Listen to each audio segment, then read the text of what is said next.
Life Management Science Labs would like to acknowledge that we live and produce this podcast on the traditional lands of the Wurundjeri people. We'd also like to acknowledge the traditional owners of the lands of our listeners and our international colleagues. We'd like to pay our respects to their elders, past, present, and emerging.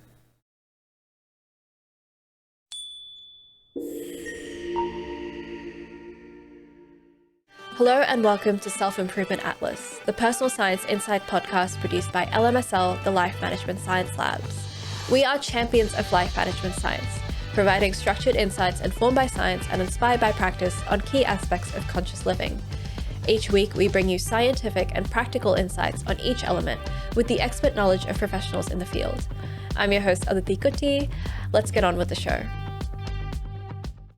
Welcome back to Self-Improvement Atlas, the Personal Science Insights podcast. I'm here today with Vicky Liu, a yoga and meditation teacher and mental health support officer. Vicky, thank you so much for joining us. Hi, Aditi. Thank you so much for having me on the podcast. I'm really excited to be here today. I'm really excited to chat to you too, because our episode today is about yoga and the use of yoga and mental health and relaxation, which is a topic I'm actually pretty passionate about myself. So I'm quite excited to chat about this. But I guess before we get into it, let's tell me a little bit more about yourself. So my name is Vicky Liu and I'm a psychology graduate currently working in the mental health care sector here in Adelaide. I work in primary health care. And outside of my 9 to 5, I'm also a yoga and meditation teacher. So that's a little bit about me. That's really awesome. So do you run your own studio? How does it work? So I have my own yoga business, but at the moment I'm teaching at a gym. And outside of that, I also teach corporate yoga and also group yoga. So it depends on the group of people. So sometimes cyclists or people who are into bodybuilding. So it just depends. And I tend to tailor my classes to the needs of my students. So they change a bit. Yeah. And do you find that the two, I mean, this seems like an obvious question, but I feel like it's worth asking. How much do you feel like the two intersect with each other, kind of the two jobs that you're doing? Oh, I think it's such a great combination because for me, I'm so passionate about mental health and psychology. And from doing yoga, I got to know people. I guess I get to see people from a different side. So obviously in my job, it's behind the screen and also I look at a lot of referrals. But when I do yoga, I have very, personal connection towards my students. And often, like after my classes, I'll have my students come up to me and wanting to talk a little bit about their mental health, because I think when you're in that environment practicing yoga and if they feel safe, often it bring out a lot of emotions. It's really nice to actually see, how people process their own emotions and just their mental health journey from two different ends of the lens. Yeah, absolutely. That's really cool. And I we're going to talk a lot more about that, I guess, kind of coming up. But first, we've got this segment called Have You Met Vicky Liu, in which I ask you a few quick questions about yourself. Are you ready to answer them? Let's go. All right. What is your favorite book?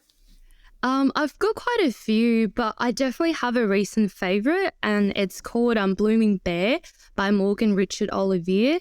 So it's actually a poetry book. It's such a beautiful book, not only just the way, the way the book looks itself, but also it's like a book full of inspirations, wisdom, and also just love. The author puts so much love into the book. And like whenever I was reading the book, I just felt her energy through her words.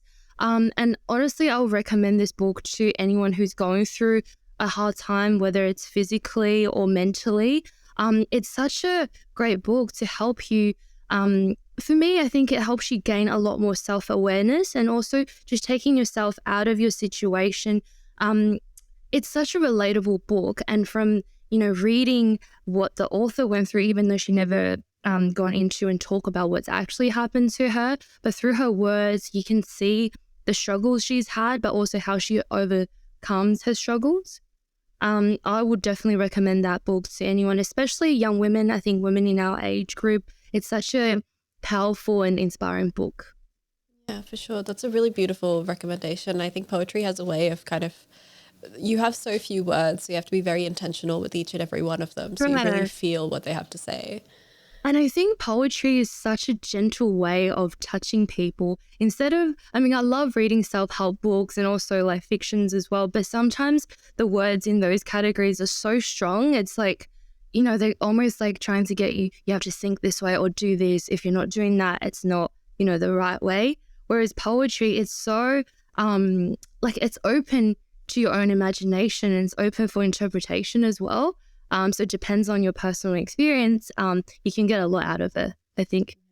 Yeah, absolutely. I don't know how to segue from that into favorite movie, but what is your favorite movie? It's actually a really hard question for me because I am a bit of a movie buff, so I have a lot of favorite movies. But if I was to put like into a category, like I'm a huge fan of Alfred Hitchcock. So growing up, I started watching Hitchcock movies when I was very little. I don't know why my mum thought that was a great idea to get a little kid to watch psychological thrillers, but here I am now. So my favorite movie by Hitchcock will be Vertigo. Don't want to go too much into it. I feel like it's just a movie that you have to watch and experience for yourself. But yeah, I highly recommend it if you're into psychological thrillers. It's not very scary. It's more of a No, psychological film. it's not scary, but like when you watch, especially if you watch it in the cinema setting or on a kind of a big TV screen in a dark room, I think you really feel it. Um, Yeah. yeah. But it's also just the way the movie's made and the way Hitchcock laid out like each layers. Like I love his movies because it's like peeling back an onion. It's like layer by layer. You already know it's an onion, but Yeah. you don't know until you get to the core of it. Yeah, for sure, for sure. I love this. In I think my last recording, I had a Shrek reference as well, and now we've got like two of them, so I'm pretty happy about that. But yeah, no, Hitchcock I think is a fantastic one, and then you can read some poetry to kind of make yourself feel better after a Yeah. Hitchcock movie. Come and do some yoga after. We'll get into Yeah, that. absolutely. What about a podcast that you've been listening to lately? Okay, that kind of goes hand in hand with my movie genre as you will get to know me. I like, don't get me wrong, I love listening to like self-help podcasts and because, it's a really great way to fill in your time when you're not reading or when you're not like, when you can't sit down and look at something on the screen. But personally, I love true crime. I absolutely love Case File. It's on Spotify. I've been, I guess, like a fan since day one. There's been so many episodes. I've never missed a single episode. And it's a true crime podcast hosted by an Australian. He's quite mysterious. We don't know his name. We don't know really anything about the host. But he covers all these true crime cases, both unsolved and solved. So I love them. But it's very much of a 50-50 verdict on the podcast. Like some of my friends think, he's quite boring or because the way he talks is very monotoned. But personally, I love that because I think he's very factual and he just talks about all these cases without adding extra comments or it's not that much of an entertainment purpose. It's more so about the cases. Yeah. No, I'm not so much like a fan of true crime specifically, but I'm really into court cases and when Yeah. people just narrate them very factually and what might be happening is just crazy. Like it's so wild. But they just kind of lay out the facts and kind of let me create my own interpretation of what's happening. I really like it that way. Yeah, and then that way, if you want to read into it more, you can do your own research and find out a bit more rather than going by the comments. Yeah, exactly. Exactly. That's so true. A wide variety of recommendations so far. What about a famous role model that you've looked up to in the past? To be honest, I don't actually have a famous role model. If I have to pick a role model, I'd say my grandma from my mum's side. I don't even know how to begin. Like, she's just an amazing, amazing lady. She's gone through a lot. I mean, like very drastic life or death situations in her life, and she's a survivor of breast cancer. But apart from all the things that she's experienced, like she's just an amazing person in so many ways. She's so creative. She is so she's very well-rounded, you know, and I think this day and age, it's so rare to see a woman who can balance out, like, you know, like her energy. She's so, you know, when you talk to her, she's so soft-spoken and she's so, you know, like she doesn't have like a rough edge to her. But then at the same time, she's such a powerful and strong person. She's able to hold the space for a lot of people. And yeah, like I just think her ability to connect with people is amazing. So she lives in Shanghai and she doesn't speak Mandarin, which is like the main language that's spoken there, right? But the fact that she's able to just use sign language and use her hands and the way she talks to people, she can just have a conversation with anyone. I'm honestly like mind blown by the fact that, you know, when she came to Australia, she doesn't speak English and she's talking to people. And she's like, how? You know, so she's amazing. And I really look up to her wisdom, her kindness to people, and her strength in life. Yeah, absolutely. No, she sounds like an incredible person. So she's really, it's adorable. You're really fortunate, I guess, to have someone like that in your life as well.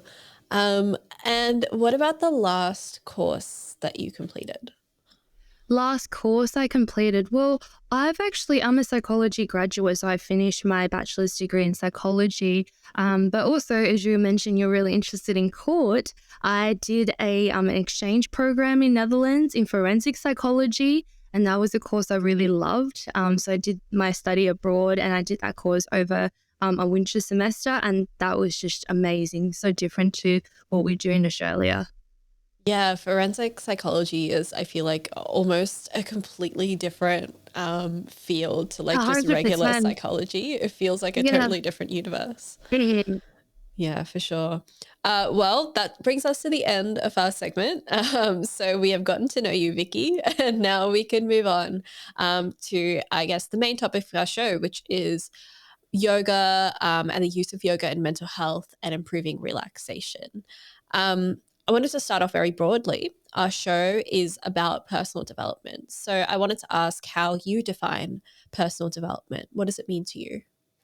Sure, that's such a broad topic. I think personally for me, personal development it's an ongoing journey to better yourself every day. And it's not so much of I don't think there's like an end to it. It's more of an ongoing process of doing something every day to learn more about yourself and see, you know, to me, it's like, imagine your whole person as a toolkit, right?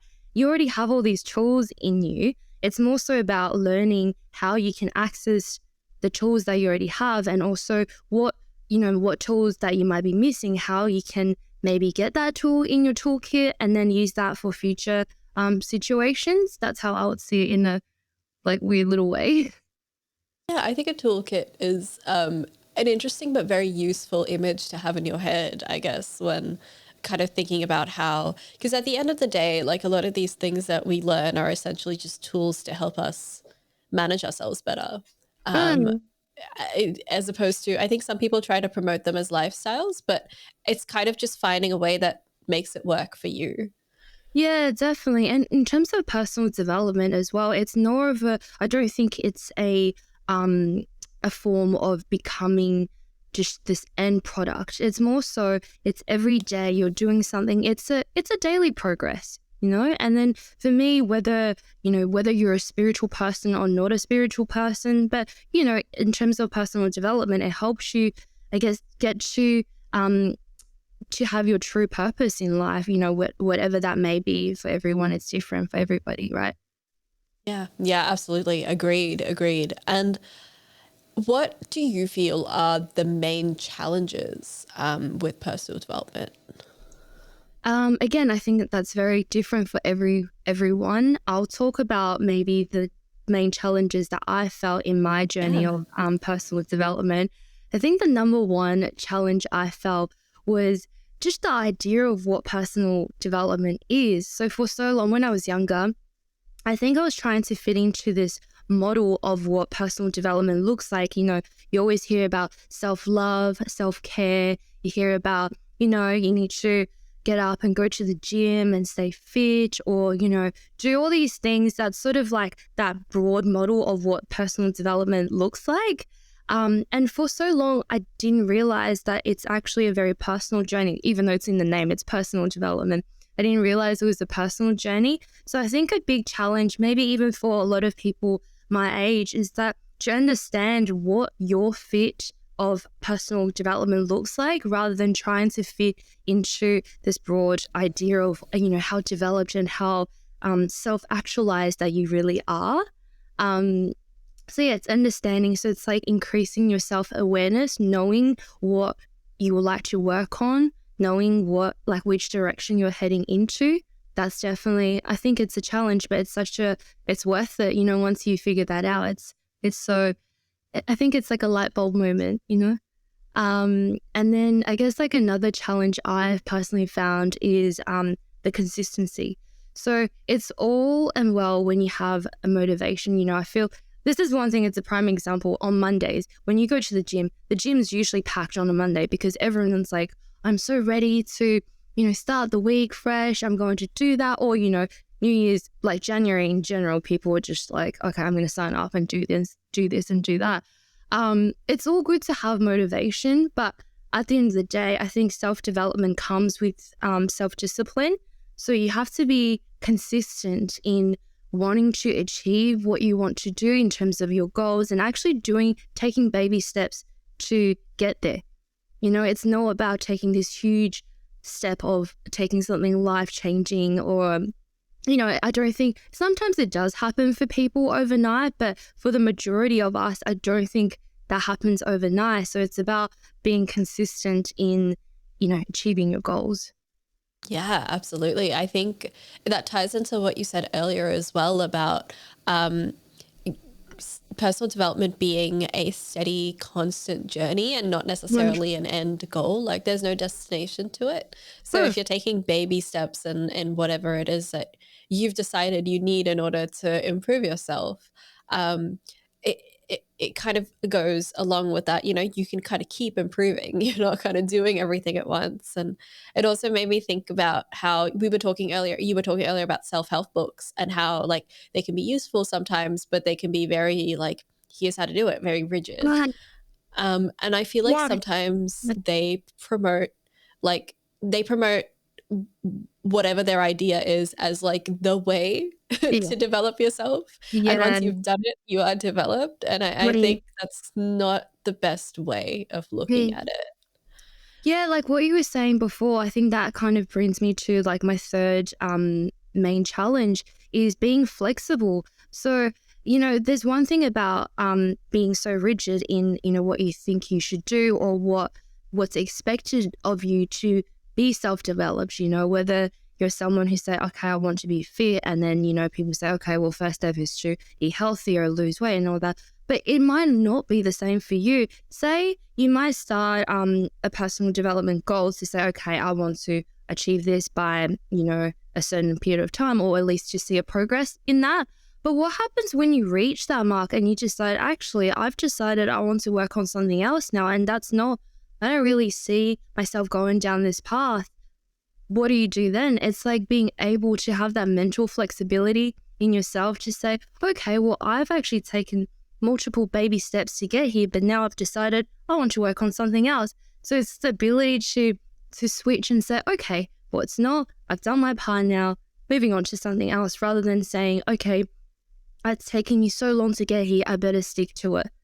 And then that then leads to future problems. And I think, people change so much with time and their priorities change. And so what you might want to be at a certain age, I'm in my 20s and who I am, it will be very different now to who I will be, I guess, in my 30s and my 40s. And maybe I'll want different things out of life. So 100%. I'll need to improve in different ways. Yes. And I think it's important to remember that as human beings, we're constantly evolving. And, every day is changing and situations change and, our life trajectory changes as well. So it's important to just be flexible to know, you're ready, you're motivated, you're disciplined, but at the same time, it's okay if things take a different turn. And it's okay to have an off day, I think, as well. Sometimes definitely. That will just happen. Definitely, yeah. Yeah, for sure. All right, kind of let's talk about relaxation first. So how do you define relaxation?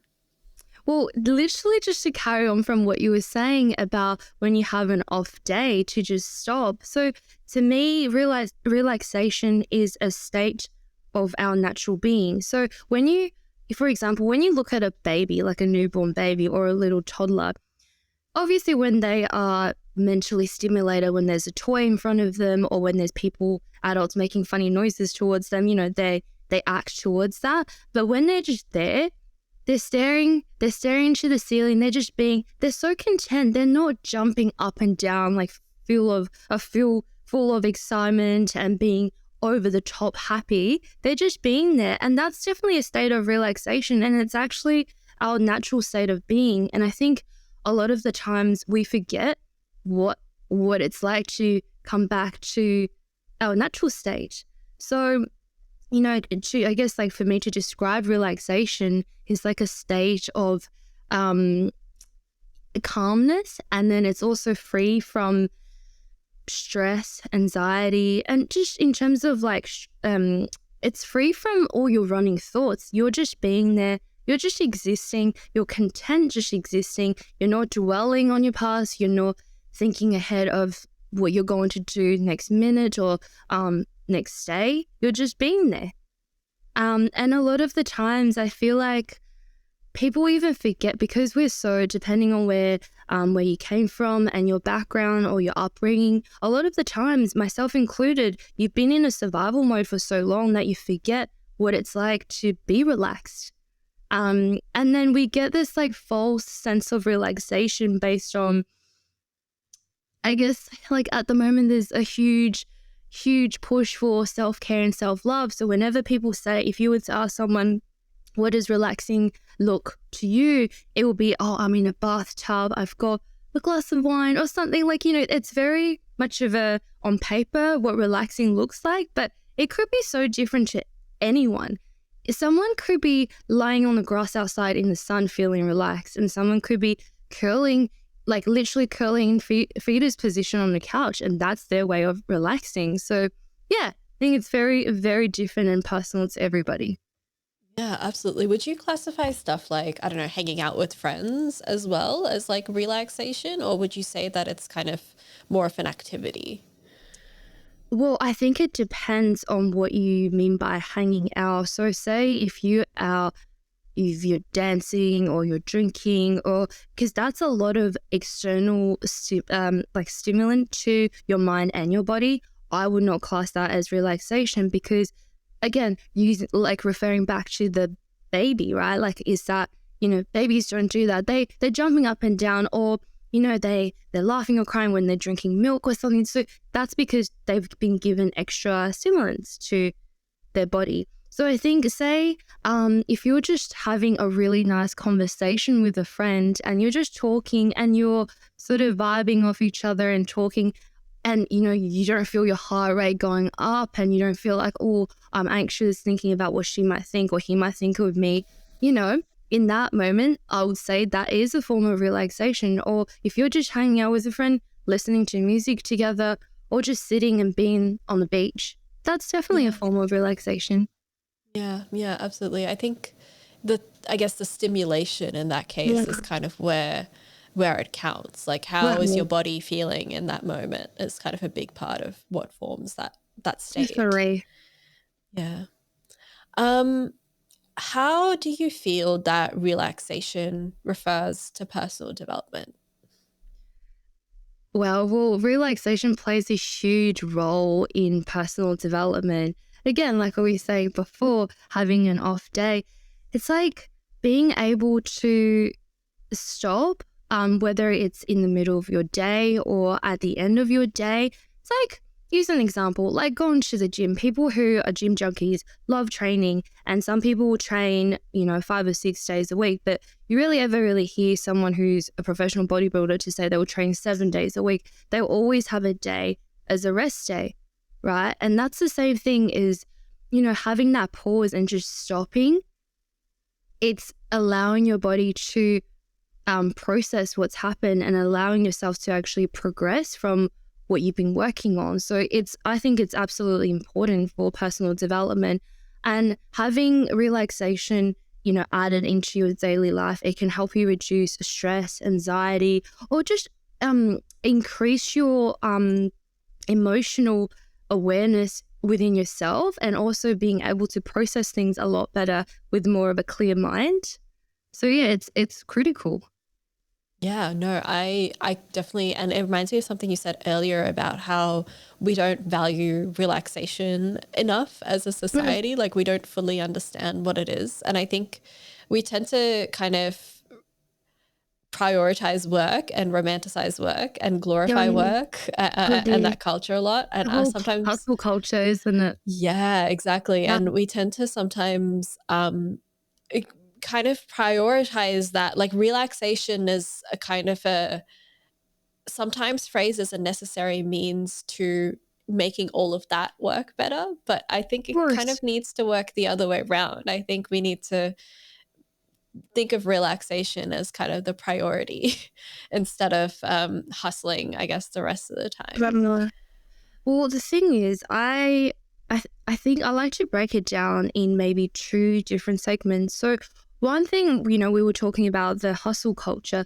Again, like coming from a migrant background and just, growing up overseas, and I was born in Shanghai, and it's a very, very busy city, and people are always on the go. And I think a lot of Asian countries in general, it's very much about you have to work so hard, you have to make sure you achieve all these things before you can have a good life. And, when you see, depends again, also your upbringing as well, seeing your parents or your grandparents, when they struggle or when they went through struggle, they tend to tell you have to work hard to be able to feel good or be able to be worthy of a good life. And I think when these values are so much like ingrained in us, it becomes a habit. You almost feel guilty to relax. You almost feel guilty to say, hey, I'm just going to have a break from doing what I'm doing. It's almost like it's not okay. But who are you racing? Like, who are you competing this against, right? It's interesting because I find that every day when we go to sleep, you expect yourself to wake up the next morning. You don't just expect yourself to wake up dead, right? So you almost like have things planned for tomorrow, what you going to have for lunch, whether you're going to pack something, are you having a meeting, or you expect yourself to be alive tomorrow. So the thing is, we take that for granted. It's actually a miracle to be able to wake up, to be alive and do all these things. So I think at the end of the day, it's not a race to get there. If you don't do this today, you won't be able to do that tomorrow, right? And then that's another thing. I feel like that goes into hand in hand. People feel there's a lot of expectation on how much in a day that you have to achieve, whether it's getting your work done, getting your studies done, or fitting the number of meetings into your day. But at the end of the day, I think it's like, I like to see it as like, life is like a track, right? We're running marathon. So you're running your own marathon. You started from here, and, maybe you started off with someone or friends from school, and you're running together. And then after a while, someone might get tired, they need to have a break, but you're not tired yet. So you keep running your track. But then you might get tired, and then your friend is like, okay, I've rested now, I'm going to keep running. So you can't compete with someone who's running with you, because everyone's running at a different pace. And I think that bringing back to relaxation is everyone is so busy, like chasing, thinking if I don't do this today, someone else will be doing this, or if I rest now, I won't have enough time. So you're constantly running and trying to keep up with whoever's running with you, and you forget that life is like a big lap of like marathon. You take your time, you run, and you get there, and you might cross paths with someone who used to run with you, and then they decided to have a break. And when you do that whole lap, you meet them again. You never know. So it's not, it's not a competition. And I think having the self-awareness and having the self-love to be able to say, okay, I'm pulling the plug. I'm just going to rest because my body deserves that. Yeah. I think thank you for sharing that story as well I of, kind of went off track. no, cause like I've been through the same thing and that, I migrated to Australia when I was a child. I was born overseas, and I came here with my family and it's the same in that, I come from a culture that glorifies work, that celebrates work, Yeah, and any kind of time spent idle is considered time wasted. I get Whereas yeah, and I even to this day, like I guess my 2023 is actually all about getting the rest and relaxation because I've had quite a lot of years where I've just done a bit too much and that. like just I still feel so guilty when I just take days off to do nothing and I truly just plan nothing. Like I have no plans for the day. Um, but it always, like, I never regret it at the end of Mm, it. Like, I always feel better. And I always feel like when I'm coming back to whatever I have to do the next day, or the next 2 days, if I've taken 2 days off, I've got so much more energy and I'm ready to like take it on. And I just like, I think that's such an important thing to kind of, especially remind people like us who have grown up in cultures yeah. that are really bad at reminding you how important it is. But that's why I think it's amazing that, even though you feel like your schemas don't allow you to relax, you still make that conscious decision to say, I'm going to relax, even though you do feel guilty. And that is okay because we all have these schemas, right? And these are the schemas, these are the values and ideas that's been, deeply put into us when we were little. So as adults, so all of a sudden, we still have these I guess, influence, even if we're not with our family, even if we don't have a person standing and telling us you can't be relaxed. And, you feel that in your body. So I think it's amazing that you're able to, like push against that and slowly making your own boundary in your own well-being. Yeah, I think I think I'm sure you understand it's like a journey. It's Oh, not, 100%. you Yeah, know, it's not easy. It no, takes not easy at time. all. It takes a lot of time. Like Yeah. even though it's not been very long now and I'm still like just racked with guilt every single time I'm like, oh, I'm not doing anything, but I'm trying to slowly be better about it. I think it's I just one of mean, those things that takes practice, takes time. But 100%. And I don't think life ever gets easier. I think we just get better at managing it. So even though, like, again, like this is the whole thing with growth. Growth comes with discomfort. So even when you feel really uncomfortable to take out the time to rest, you're actually growing as a person. You are increasing your own emotional awareness to say, okay, well, I acknowledge that I'm tired. I can't take on any more. I'm just going to stop. It's the same thing with, that's it within your own boundaries. And I think it's important. Relaxation also comes into play if you are, if you're a carer, say if you're a parent, if you have kids, it's also important to draw that boundaries with other people. yeah, absolutely. I think that actually makes a really nice segue into like mental health and how, relaxation, and we'll talk a bit about yoga in a bit as well, but how does relaxation affect the mental health? Well, so to me, like mental relaxation is like a reset button, right? The button's right there, and we all know the button is there. But a lot of the times when we're so wrapped up in our own emotions, it's really hard to see that there's a button right there to press to say, I'm going to reset. And a lot of the times, obviously, mental health challenges, it's such a big, like, it's such a broad topic, and there's a lot of there's obviously a lot of clinical perspective which I'm not going to go into because that's super broad. But just in general, as mental well-being, having relaxation it's actually a form of what's the word, detaching yourself from all your thoughts. That's how I will view that, because situations are always going to happen. You can't control a lot of situation. If someone, whether you work in a team or you work by yourself, there's always going to be a lot of external factors you cannot control. And obviously our body, like the human body is amazing. Like it's built to help us. It's built to heal. It's built to help us fight if we're in that fight or flight situation. It's built to help us cope with, the most severe conditions. Like, same thing like with our body, like, body image as well. Like a lot of the times, all the body fat that we carry, it's literally our body's way to say, if you ever go into a severe starvation, there is enough in your body that you can, allow you to draw energy from. So the human body is amazing. But at the same time, sometimes our human body is overly protective for us. And that's where anxiety comes into play because, our brain is telling us, okay, be prepared, brace yourself, something bad's going to happen, or this is going to be a threat to you. Even maybe it might not be now, it will be a threat to you tomorrow or the next day, or people judging you. So there's all these thoughts that our body has created, but in reality, it's just our body.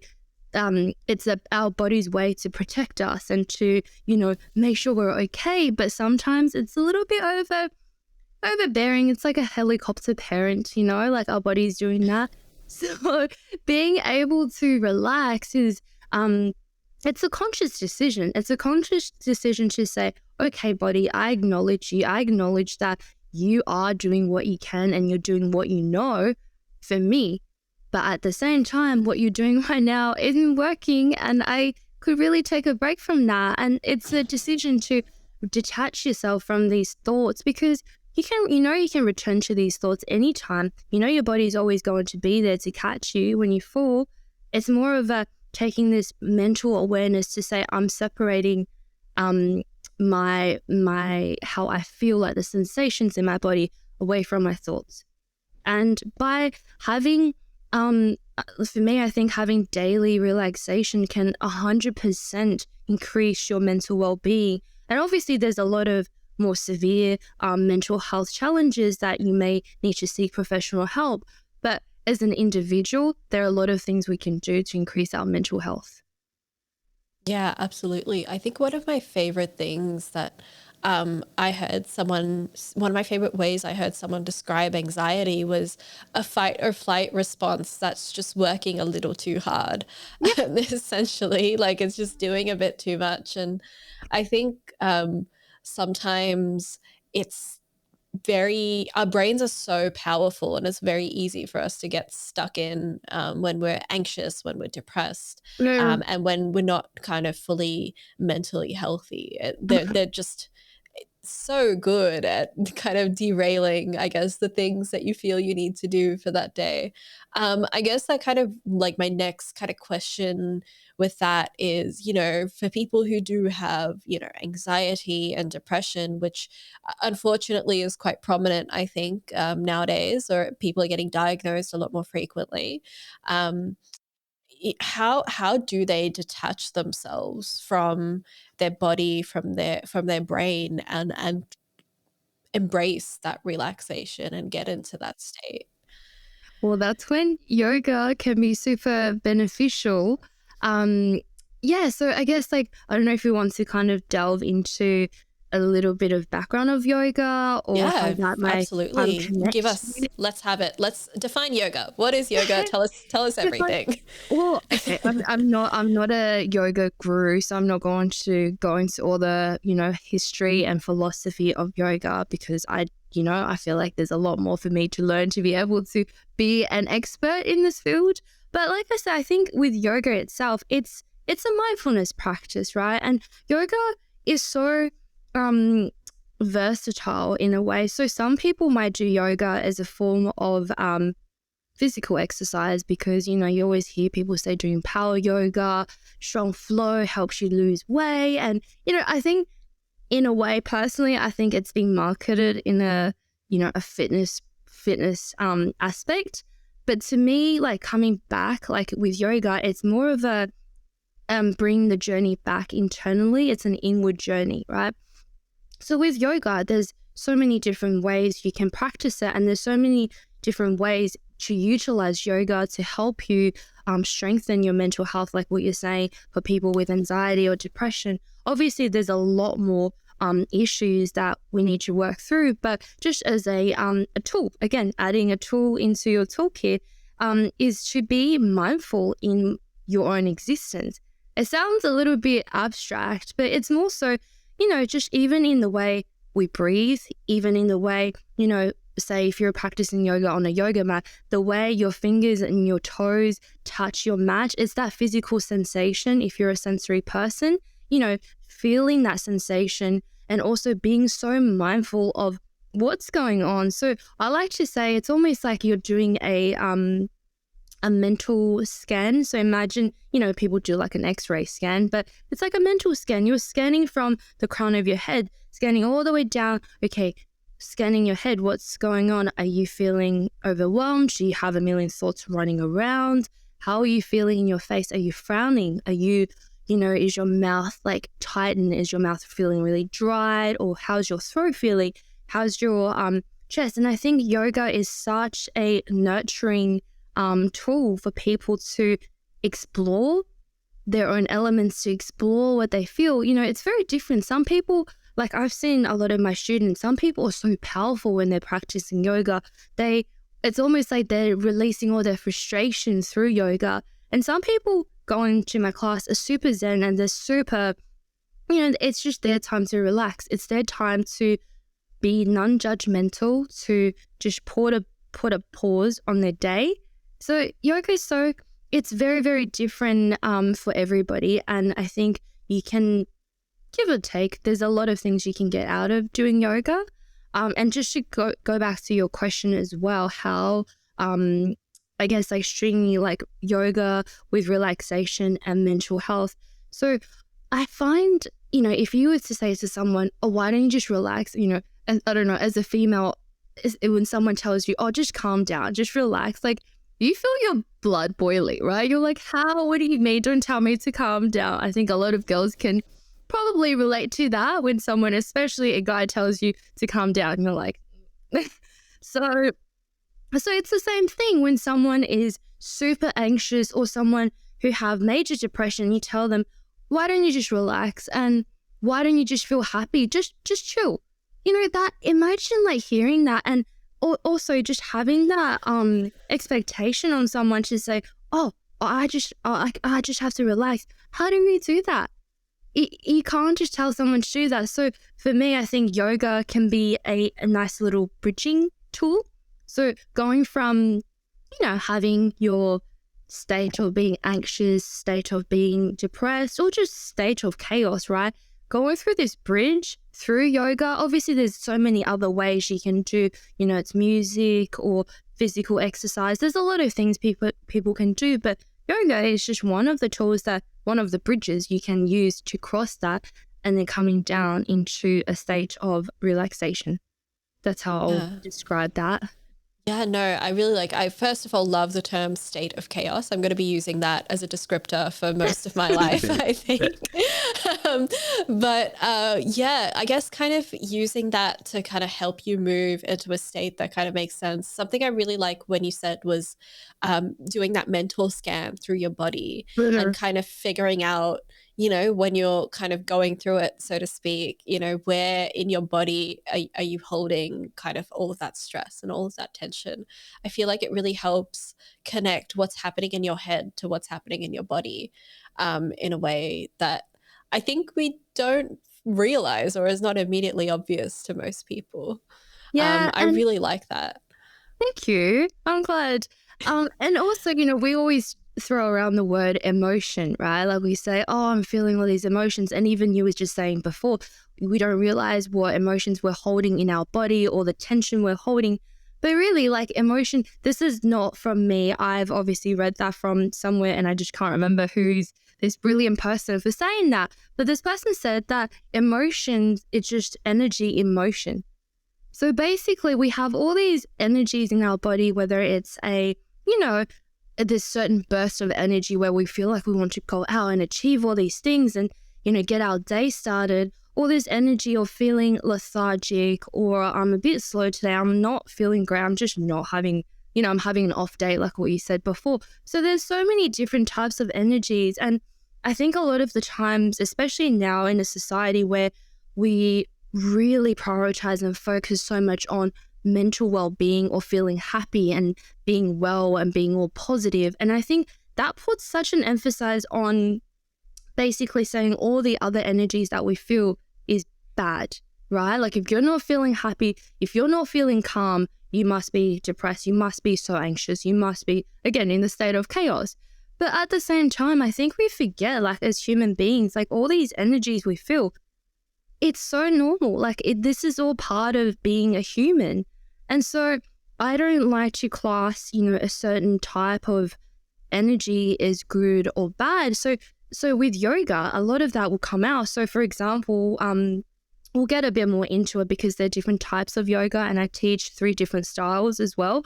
So depending on what style of yoga you do, especially a lot of females, when we do certain hip opening poses, it brings out a lot of past trauma and it brings out a lot of, these deep, like ingrained energy in our lower part of our body. And when that comes out, it's just so overwhelming. I've had students crying in my class. I've had males crying in my class. And, because it's so overwhelming. But at the same time, I think it's so important to have that awareness to know these energies, they just need to be moved around and moved out of your body rather than holding them down. And like a lot of the times, when you feel anxious, you're sort of like sitting, quiet in a tight spot, or people cross their legs, or, I guess same thing with food. Sometimes people binge eat because it's just a way of, it's subconsciously people are trying to ground their energy down by putting more food into their body. That way they feel a bit more grounded. But obviously, sometimes when it's overdone, like your body will retaliate and say, well, what are you putting all these things in me? I can't do it.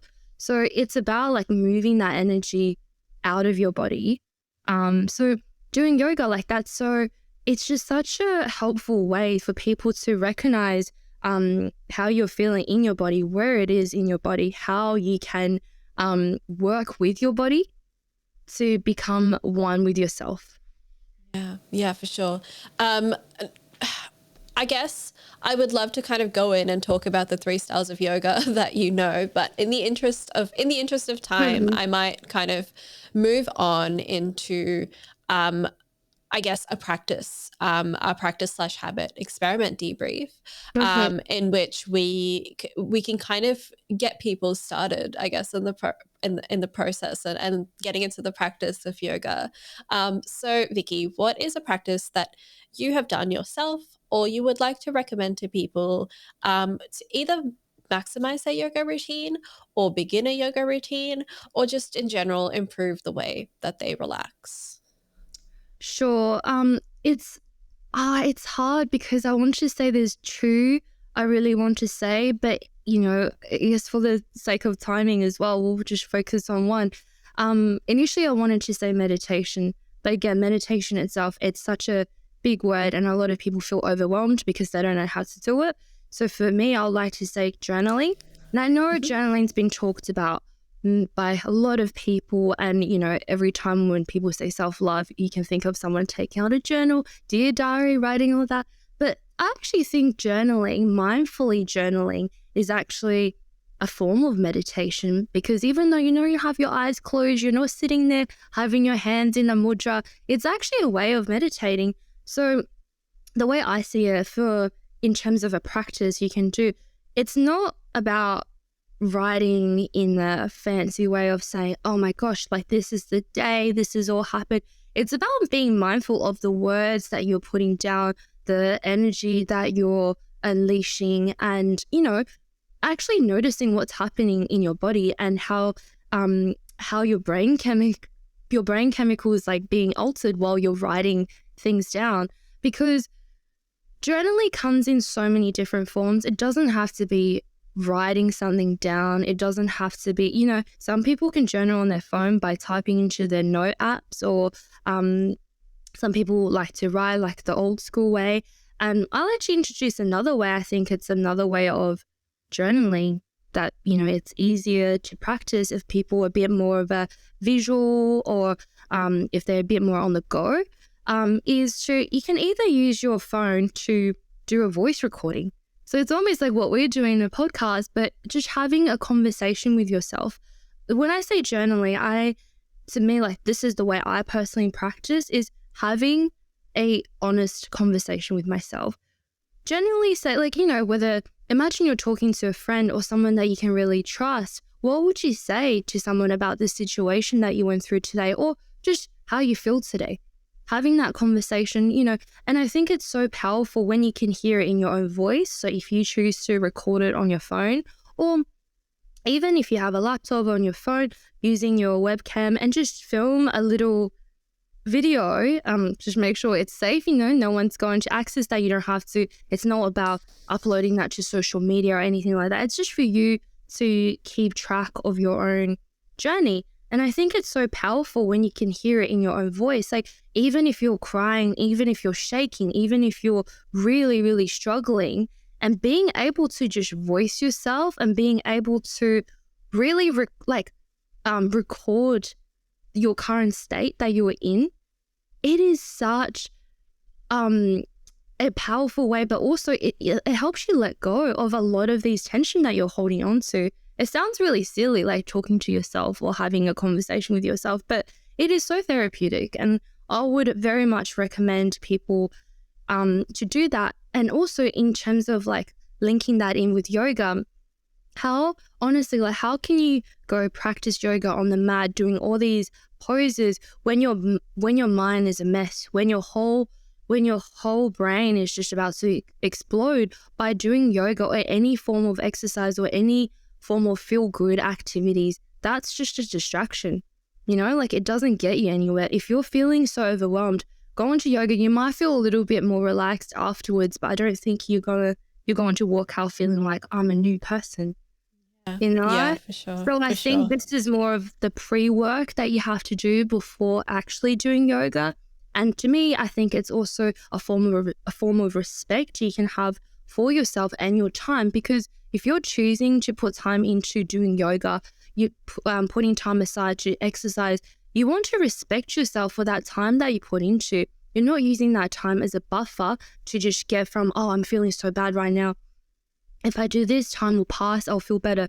That's doing a disservice to yourself, right? You need to respect that time. And in order to truly respect that time is for you to let go of all these things you're holding on to, so you don't use that time as your distraction. You can maximize the benefits of doing whatever feel good activities you want to do.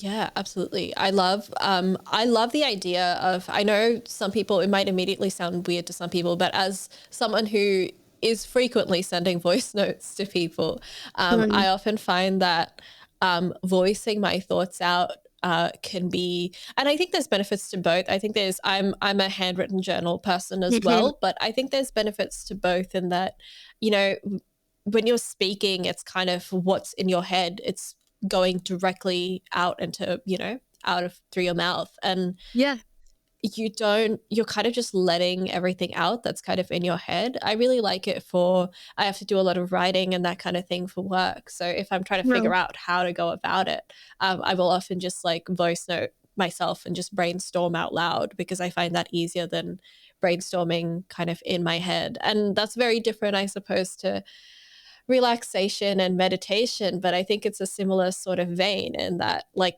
there's just a lot going on. You're very overwhelmed and you need to just process it. And sending a voice note to yourself is one way to process all of that that's kind of happening in your head. So I really like that one, and I'm definitely going to give it a go after this episode, maybe tonight, later after this episode recording is over. But I guess, what are the challenges that some people might have? In terms of doing this practice? Yeah.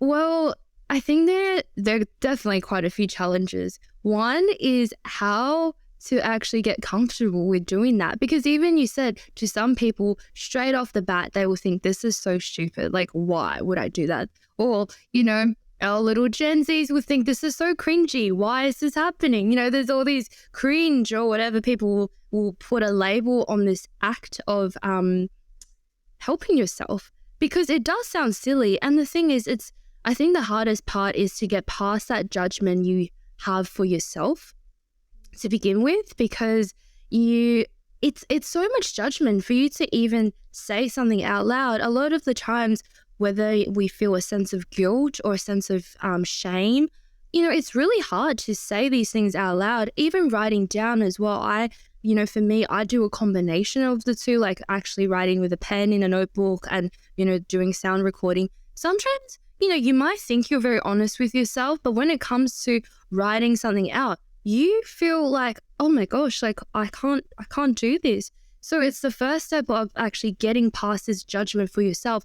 Because, like I said, if you're recording on your phone and if you're doing it in a notebook, that's very private to you, right? No, hopefully no one else have access to that. And even though it's private, it's for you only, it's so hard. It's so hard for some people. And for me, in certain situations, I'm thinking, oh, I don't know, like I feel ashamed for saying that. And that's definitely a challenge. And I think you just have to really push that, knowing, okay, this is so uncomfortable, but hey, this is actually what's going on in my head, in my mind. Let's just get past that. And another challenge is, I think that comes with, so say you're new to doing this practice, right? This is your first time ever. I mean, most of us would have had a fair share of experience to writing journal, when we're kids, or writing letters or whatever you might do with a pen. Most people have that exposure. And some people may never have had any exposure to recording or hearing their own voice. And some people get cringe when they hear their own phone voicemail, and they're like, ooh, do I sound like this? I feel that way. For sure. And so to say you decided, okay, I'm going to take on this advice and do it for the first time. Sometimes that emotion that can come out of that is so overwhelming and it can always be off-putting. You're just thinking, say, especially for people who have gone through severe trauma, especially if these traumas are really recent, by doing that, it can bring out so much that you've ever expected. And all of a sudden you think, is this self-harm? Is this like self-destruction by doing that? And then that can put you off. But I think you need to be mindful that this is definitely not a form of self-harm, and it's definitely not throwing yourself under the bus. It's a way of you are creating space for yourself. You're holding up this safe shelter for yourself to fully be honest and be raw with yourself and your emotions. And if you're someone who's very I guess like end goal or results driven, then think about the big picture. Think about how relaxed and how great you're going to feel once you actually get past this point of discomfort. So you just got to take that little step and have some faith to know that once you get past that, it gets easier and you feel a little bit better, even just by 1%. Yeah, absolutely. I am cringe, but I am free, I think, is a mantra that more people need to live by. Yes. So what's a practice or a habit that you would combine a kind of this verbal journaling with? Deep breath. So deep breathing. That's what I wanted to say. Deep breathe. Thinking of two words at the same time. So deep breathing. I think our breath, and people talk about breathing, you see like pictures on Pinterest all the time, inhale, exhale, and it's so overly shared, but I feel like a lot of us aren't actually doing it right, and we're not doing it properly. So when people say, oh, like deep breathing, like whenever you hear someone who's going through a crisis, you're like, deep breathing, right? And then you see this person has been crying or have been super overwhelmed, and you see them going like their shoulders are raising, their chest is puffing out. But that's not deep breathing. That's just you breathing through your chest. And if anything, that reinforces how you've been feeling a moment ago. So someone who's been crying hysterically, like, have you ever cried so much to the point that your chest is hurting, your whole body is sore from going like that, or from running? Same thing, right? So if you tell someone to just take a deep breath and they go, it's reinforcing whatever that they've been feeling. I don't think that's going to make them feel great afterwards, because what do you feel? You're just like, it's a repeat of how they were feeling a moment ago. So deep breathing is actually, it stems from your belly. So whenever I teach yoga for people, especially who are new, I always tell people to have one hand on their chest and one hand on their belly, because to me, one, you're having this sense of groundingness that you have your own hand on your body. It's reassuring to know, hey, I've got you, I'm here, and I can feel your heartbeat, you're breathing, you're alive, It's all good. It's all good. But also I use the two hands as a comparison because I like to ask my students to feel whether it's their chest that's raising up or whether it's their belly. Because a lot of the times we breathe through our chest and our belly's not moving at all. But in order to really deepen that breath, you really have to allow your belly to puff out like a balloon. And, you know, living in a society where, you know, body image is such a big thing, people, you know, you always see people say they're taking a photo and they're like, hold on a second, let me just suck it in. You know, everyone's just like sucking the belly or having clothes that's very confined on your midsection. And then after a while, you forget what it's like to breathe freely, to completely breathe into yourself, because we're constantly like, you know, sucking in. And I'm like, you know, so you're not breathing properly. So it's like relearning how to breathe. It sounds really silly, but, you know, babies know. And when you watch a baby, right, when a baby's like sort of lying flat, you see their round, big, well, they're not big, they're like little round belly just going puffing in and out. That's a way of deep breathing. So I think in order to, you know, while you're journaling, whether you're writing it with a pen or pencil or whether you're recording a voicemail or, you know, just a voice recording on your phone, be mindful of how you're breathing while you're doing these activities. And if you can actually allow yourself to combine the two technique, it can really help you. And it can probably help you process a lot more and you have a lot more ideas popping up. Yeah, absolutely. I love that. And I feel like we could talk about this forever. But I am going to move on. Thank you so much for sharing. I'm going to move on to our open mic section in which I let you have kind of a mini TED talk about whatever you feel like at the moment. Vicky, what was something that you feel like you wanted to chat about to kind of close off our episode? Okay. That's the challenging question that we've been waiting for. Yes. Well, I guess like it's a little bit relevant to personal development as well, is finding passion projects. So I'm very passionate about finding passions, if that makes sense. So this is something I've had, you know, it came up a lot in conversations with friends recently. I think it's just being in our 20s and being in this kind of like this awkward stage in life where you're not super young, where you're like 18, 19, still trying to figure out, you know, what you want to do and what, you know, what you're good at, comparing to people who in a later stage in life where, you know, in their 30s or in their 40s, they are a lot more established or they've tried different things and they know what's worked and what didn't work. And, you know, so I feel like we're in this like very awkward stage of growth. And I think that's why it's so important to find your passion project. When I say that is a lot of the times, again, in personal development as well, we get so carried away with, you know, we need to achieve certain things. People who are into properties or finance and all these things, you have all these bigger goals that you want to achieve. And during the process of it, we forget how to have fun. We forget how to find things that we do that we actually enjoy. You know, that's super different for everyone. People can find joy in the most random things. Like I do some very random things to find joy. They could be really simple. They could be, you know, some of these habits could be quite financially consuming or time consuming, but some of them could just be really simple. So I'm really big on, you know, for myself as well as for people around me, I always encourage people around me to really like dig a little deeper to see what your passions are, especially at this stage in your life, whether you're super established or whether you're still trying to find, you know, your path.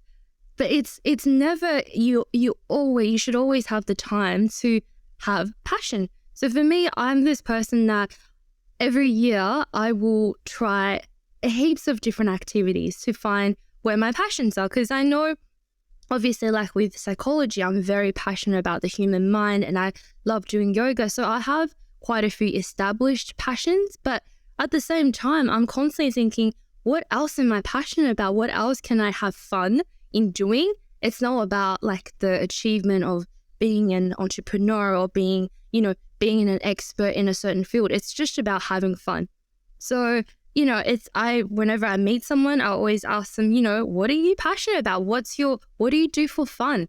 So for me, recently, as an example, I started doing kickboxing and I absolutely love it. And it's so funny because my kickboxing coach was like, oh, you're a yogi. Like, what? This is so random. Like, you do yoga and, doing kickboxing. I'm hoping to train for a fight next year.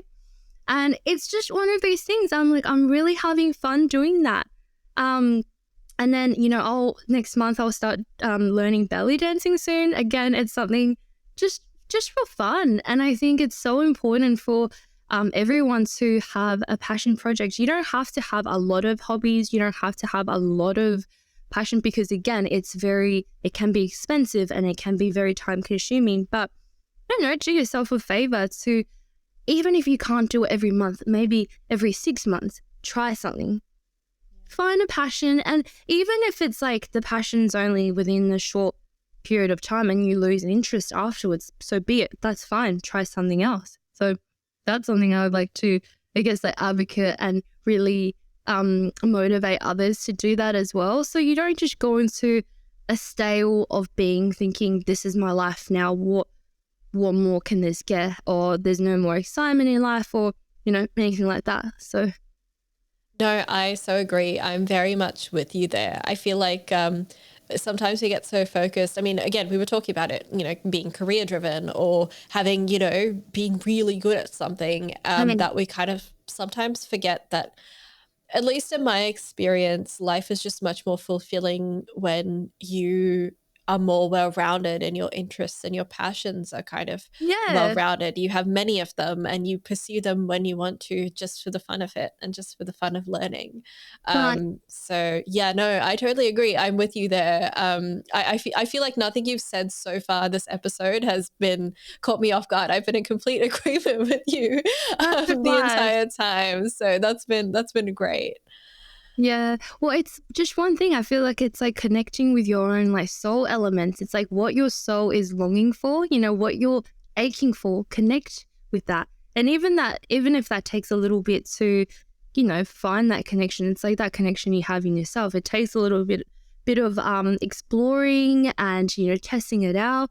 But, it's the process of it that makes it fun. And another thing is, I mean, you guys probably get heaps of like experts to come on your show. A lot of the times people who are really good in their field and, for me, for example, I teach yoga, but when I go to kickboxing, just changing, being a different seat, being the student, being someone who's like, I have no idea what I'm doing and just sitting back and learning everything, having someone there to teach you. It's so fun. It's very humbling and it's just really nice to be able to say, hey, like I'm not responsible to be good at this. I'm just here for the fun. I'm here for a good time. That's such an important aspect that I'm personally trying to teach myself when it comes to my hobbies and passions as well, which is that I don't actually have to be good at them. No.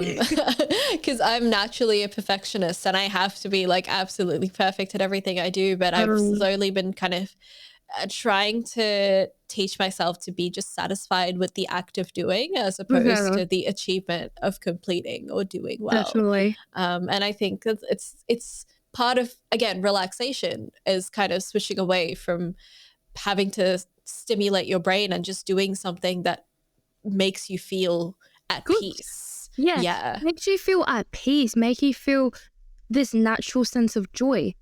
Yeah. It's nothing for you to be jumping up and down feeling like I am so stoked. It's not that. It's just this natural sense of, I'm here, I'm alive, I'm content, just being in this moment.